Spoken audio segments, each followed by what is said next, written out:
Back. The first step you're supposed to do is take your facings and fold the longest raw edge under by 5/8 of an inch and press. The first time I did this pattern, I was having issues deciding which side I wanted to press under. So a good way to do that is to put the big pocket lining piece down first and then set your facings on top of it. So there's a facing here and a facing here. You're going to take both sides, the inside edge of both facings, and fold those under with a 5/8 inch seam allowance. And then you can go ahead and press those.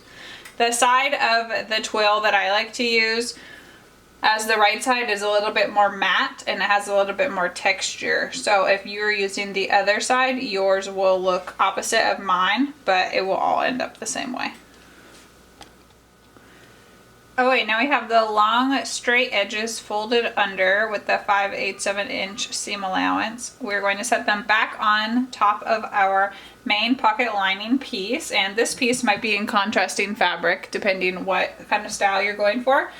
And it's the same with both of the small and the larger facings on each side. So now we're going to baste around the outside where the raw edges are, and then you're going to edge stitch along your folded edge where you folded it under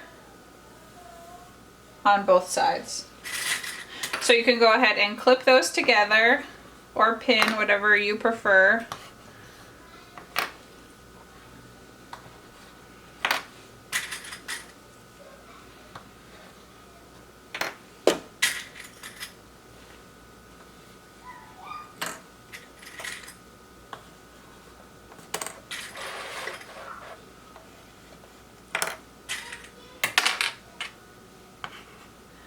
And then baste around the outside and edge stitch up those folded seams. And that's going to be on both of the pocket lining pieces. So now we have the facings attached to our pocket lining piece. You'll notice that the stitches are longer around the outside, which is the basting stitch, and then along the inside where we folded and pressed the raw edge of the facing, it is a shorter stitch. So now we're going to take the front pants piece and the pocket lining, or the pocket lining piece, and we're going to put them right sides together. Now we're going to attach the facing pieces to the front leg piece. You'll notice that the front leg piece has this angled seam along the angled edge right here. And you're going to take your lining piece, your pocket lining piece, with the small facing side, line it up along this edge with right sides together. And then you just clip down this edge. And we're going to sew this along right here with the 5/8 inch seam allowance. Don't go down into the side. We're only doing this edge right here. And then you're going to do that on both pieces. So again, with sometimes it's hard to tell. With the right side up, you're going to do right sides together. So this is the right side. We can flip it over just along this angled edge.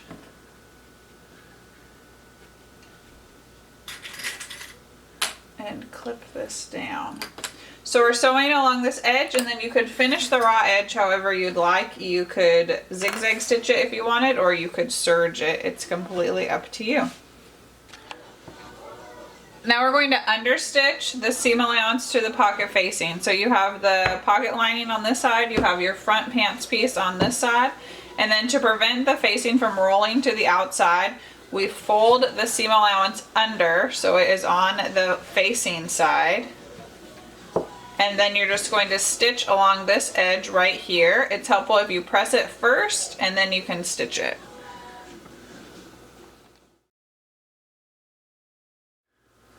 Okay, so now we are going to do the French seam along the bottom of the pocket lining piece. If you lay your pattern or your pieces out and they are wrong sides up, you can fold the facing lining piece in half. And then along the bottom seam, we're going to stitch it at 3/8 of an inch. So you'll notice that in the corner, there's like this angle right here. You want to stop. Don't go along this side right here. So just go along the bottom at 3/8 of an inch, and we're going to do that on both sides.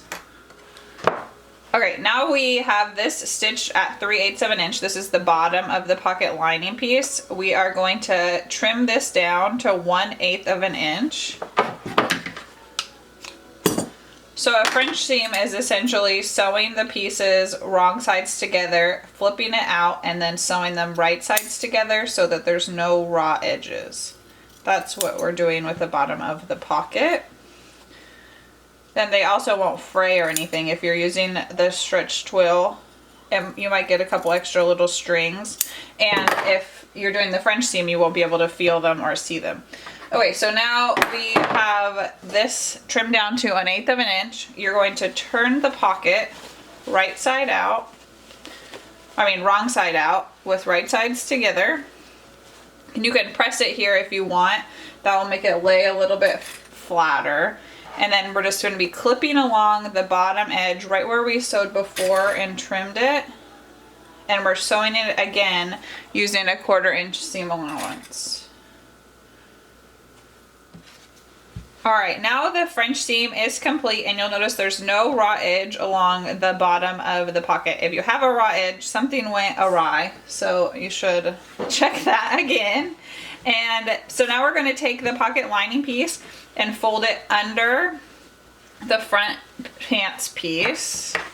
And you'll see that the larger facing will be hanging out, creating like a slat pocket.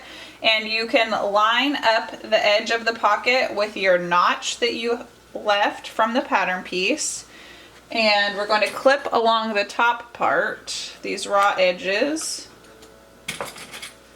So you should have 3 layers that you're clipping through on the inside of this. And we're going to baste along this top edge right here from the inside of the pocket into the end of the pocket lining piece. And you're going to do that on both sides.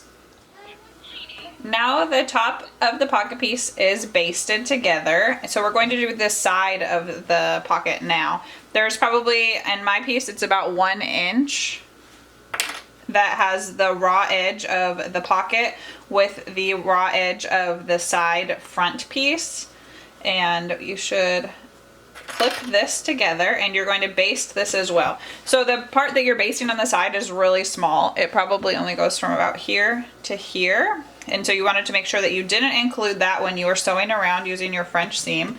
But now we're just going to baste it to keep it in place, and do that on both sides of the front pants piece.